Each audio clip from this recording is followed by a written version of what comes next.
চলচ্চিত্রের নেপথ্যে থেকে যারা সমাজ ও সম্পর্কের সমীকরণ বদলে দিয়েছেন তাদের মধ্যে নারী নির্মাতারা অনন্য। প্রথার বাইরে গিয়ে সিনেমা বানিয়ে দর্শকদের মনকে যারা ভাবিয়ে তোলে তাদের মধ্যে রয়েছে চয়নিকা চৌধুরী, কিরণ রাও, গ্রেটা গারউইক, মীরা নাই সহ আরও অনেকে।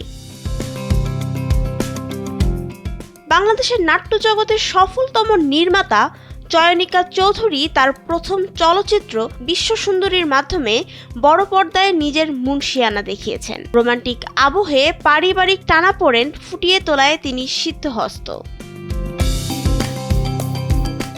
বিশ্বখ্যাত নির্মাতা মীরা নায়ের ভারতীয় প্রেক্ষাপটকে বৈশ্বিক দরবারে তুলে ধরেছেন। সালাম বোম্বে, মনসুন ওয়েডিং বা দ্য নেমসেকের মাধ্যমে তিনি প্রমাণ করেছেন যে শেকরের গল্পই সবচেয়ে শক্তিশালী। তার কাজে অভিবাসন ও পরিচয়ের সংকট নিপুণভাবে উঠে আসে।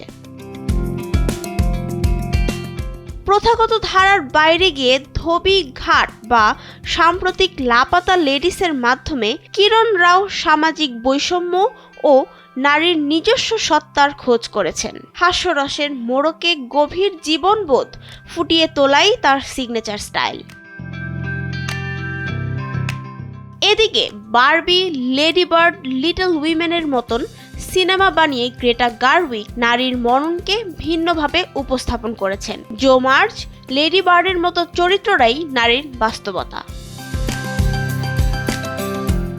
এই নির্মাতারা কেবল সিনেমা বানান না, বরং তারা পর্দার আড়ালে থেকে নারীদের নতুন করে স্বপ্ন দেখতে শেখান। তাদের প্রতিটি কাজ লিঙ্গ বৈষম্য ভেঙে সমতার পৃথিবী গড়ার একটি জোরালো পদক্ষেপ। নারীর দৃষ্টিতে নারীকে বোঝার জন্য এই নারী নির্মাতারা কাজ করে যাচ্ছে নিরলস। নাবিলা রহিম, সময়ের আলো।